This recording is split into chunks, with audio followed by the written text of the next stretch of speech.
ఒకరోజు ఒక తల్లి పిల్ల క్యామెల్ ఇద్దరు కూర్చుని మాట్లాడుకుంటూ ఉంటారు. ఇంతలో పిల్ల క్యామెల్, అమ్మా, మనకెందుకు అలా వీపు మీద ఎత్తుగా హంప్ ఉంటుంది అని అడుగుతుంది. దానికి తల్లి క్యామెల్, అదా, అదేంటంటే ఎడారిలో నీళ్లుండవు కదా, మనం ఆ హంప్లో బోల్డ్ అని నీళ్లు దాచుకోవచ్చు, అందుకే మనకు అలా ఎత్తుగా ఉంటుంది అని చెప్తుంది. దానికి మళ్ళీ ఆ పిల్ల క్యామెల్, అవునా, మరి మన కాళ్ళు ఎందుకు అలా రౌండ్గా ఉంటాయి అని అడుగుతుంది.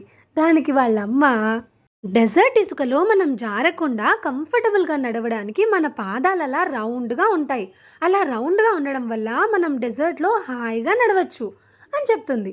అప్పుడు పిల్ల క్యామెల్ మళ్ళీ ఇంకొక డౌట్తో, మరి మన కనురెప్పలు ఎందుకమ్మా అంత పెద్ద పెద్దగా ఉంటాయి అని అడుగుతుంది. దానికి వాళ్ళమ్మ, ఎడారిలో రోజు రేగే ఇసుక మన కళ్ళల్లో పడకుండా కనురెప్పలు మనల్ని కాపాడతాయి తల్లి అని చెప్తుంది. దానికి ఆ పిల్ల క్యామెల్, మరి ఇన్ని చెప్తున్నావు కదమ్మా, మరి మనం ఎడారిలో ఉండాలి కదా, జూలో ఉన్నామేంటి అని అడుగుతుంది. దానికి వాళ్ళమ్మ మూగపోతుంది. లైఫ్లో కూడా ఇంతే. ఆ దేవుడు మనల్ని భూమి మీదకు పంపించినప్పుడే ఒక పర్పస్తో పంపిస్తాడు.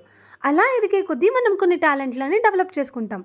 మనకి ఏది ఇష్టమో మనం అది చెయ్యకపోతే వాటికి విలువ ఉండదు.